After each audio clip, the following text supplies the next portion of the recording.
Hi guys, it's time for math. We're going to start with this number and I would like you to represent it using tens and ones. You can just write it on a piece of paper. I'll give everybody a minute to do that.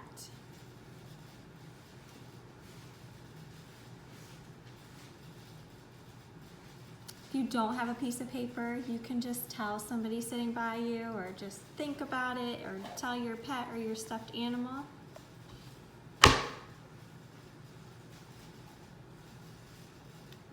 Okay, so probably the easiest way to represent this number would be 6 tens and 3 ones, but there are some other ways that we could represent 63. We could say 5 tens and 13 ones, or 4 tens and 23 ones, and we could keep going. We could even just do 63 ones. Next, I would like you to balance the scale. So we know how to do this. What numbers go in these missing shapes to make this scale so that both sides are even? You can write it down or just tell somebody or just think about what numbers are missing from the scale.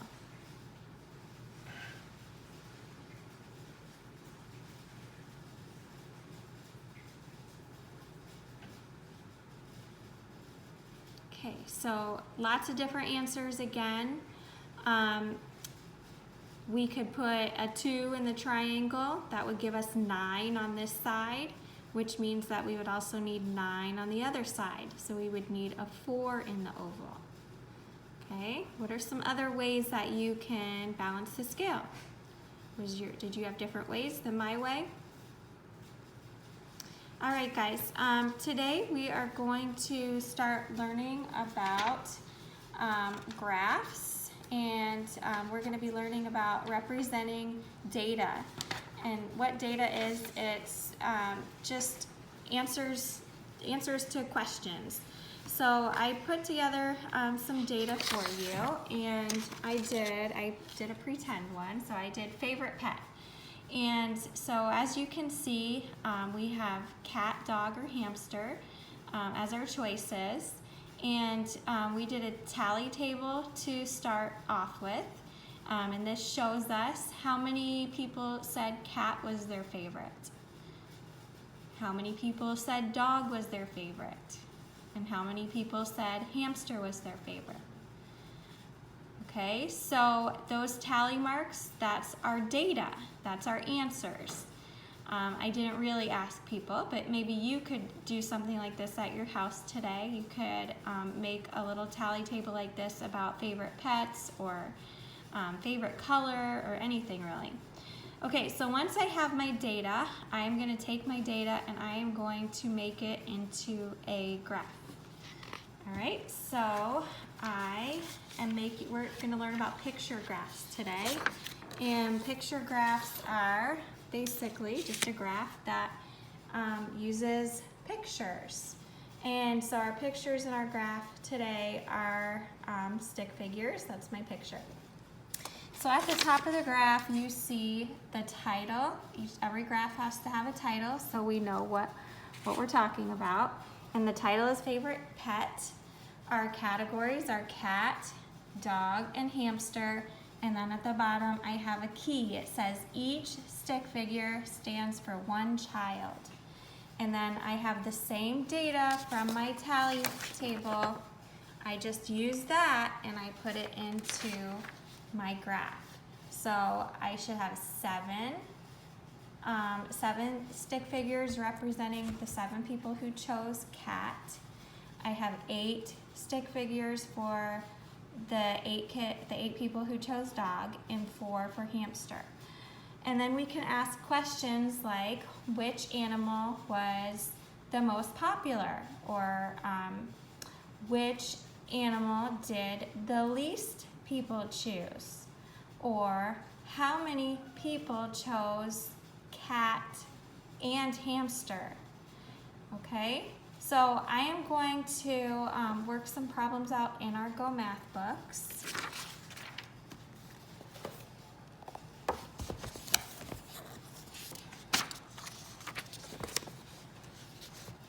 I know you missed these very much.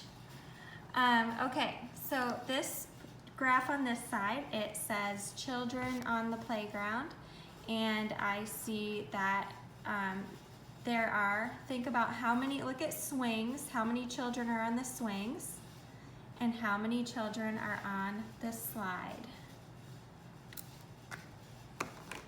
Okay, so it says there are 4 children on the swings, and then we're gonna look at the slide, and I see 1, 2 children are on the slide. Then it says there are more children on the blank. So I can look at my data on my graph, and I can see that there are more children on the swings because swings has more children.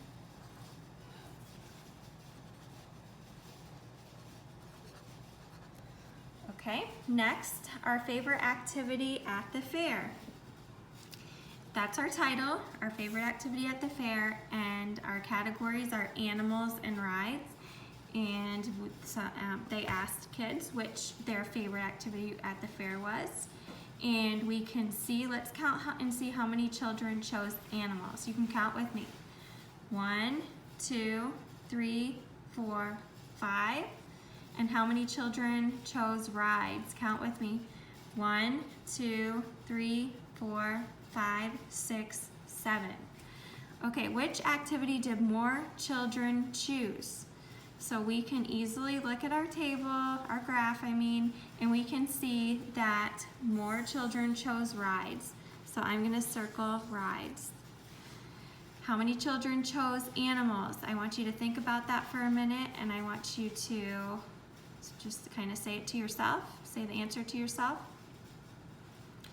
And we can see 1, 2, 3, 4, 5 children chose animals. And how many children chose rides? 1, 2, 3, 4, 5, 6, 7. All right, our next question's a little trickier. It says, how many fewer children chose animals than rides? Okay, so I can see fewer means less. So I can see that a little bit less children chose animals than rides. How many less children chose animals than rides? Think about that for a minute. So this is a subtraction problem. Okay, if you said 2, you are correct. You could have either said 7 take away 5 is 2, or you could have looked at these 2 empty spots here and known that there were 2 less children that chose animals. Okay, next page. We'll do one more page, and then you're going to work on the computer to answer some questions that are similar to this. Okay, so our next graph says what we drink for lunch. Our categories are milk, juice, and water. And our key says each stick figure stands for 1 child. It's really important to look at that key because sometimes it could say each stick figure stands for 2 children or 4 children. Sometimes it's multiplied. But for now, we're just going to, most of our graphs are just going to say each stick figure stands for 1 child. Okay, so look at the graph. How many children chose to drink milk? I want you to go ahead and count. Think about that for a minute. Let's count and see.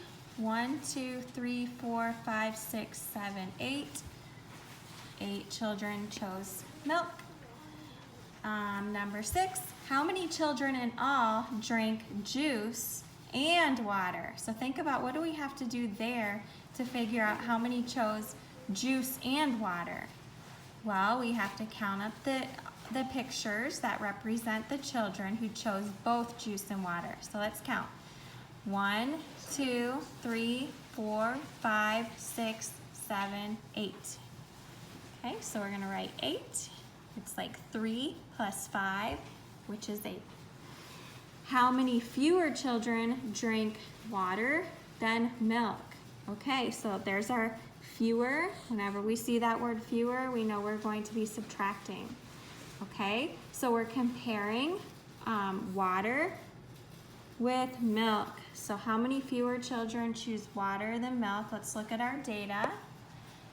Okay, so this is a subtraction problem. I could say, well, I know 8 children drink milk and I see 5 children drink water. So that would be like 8 take away 5, which we know is 3. Or another way is to look at these empty spots. 1, 2, 3. Okay, so 3 children. Oops, I'm sorry, I wrote that in the wrong spot. 3 more children drink milk. Oh, I wrote that in the wrong spot again. I'm sorry, guys. All right, the 3 goes here. Cross those out. Okay, next, how many more children drink milk than juice? So let's look at milk and juice. Wow, that's a lot more children drink milk than juice. So let's compare. Here's juice and milk. We want to find out how many more children choose milk than juice. Okay, how many more? Those are keywords to a subtraction problem. Or we could just line up our pictures and we could count the empty spaces. 1, 2, 3, 4, 5. And we know that 1, 2, 3, 4, 5, 6, 7, 8. 8 take away 3 is 5. Okay, our next problem, how many children in all drink milk, juice, and water? So what do you think we have to do there to figure out how many children in all drink all 3 types of drinks?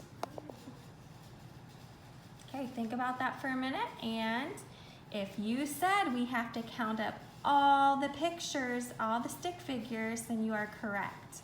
So let's count and see how many children drink milk, juice, and water. So let's count. 1, 2, 3, 4, 5, 6, 7, 8, 9, 10, 11, 12, 13, 14, 15, 16. So 16 in all. All right, last. 4 new children join the class.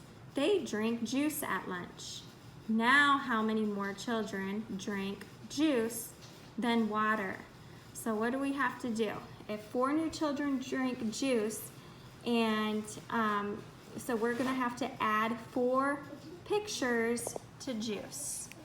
Okay, it's kind of hard for me to write with it standing up, so I am just going to, well, I can do it. So I'm drawing my 4 new students. Okay, I did that, so there's my 4 new kids. They drink juice. Now how many more children drink juice than water? So we're looking at juice and water. We're comparing our pictures, and I can see that there are 2 empty spots here. So our answer is 2. That's also a subtraction problem. So now we have 1, 2, 3, 4, 5, 6, 7 juice drinkers and 5 water drinkers. 7 take away 5 is 2. All right, boys and girls, you are ready to do some work on your own. What you're going to do is you're going to go onto MySCS, go to Go Math. You're going to go to the To Do section, and you're going to do the first 2 lessons that say 10.1 and 10.2. Have fun with math. Bye.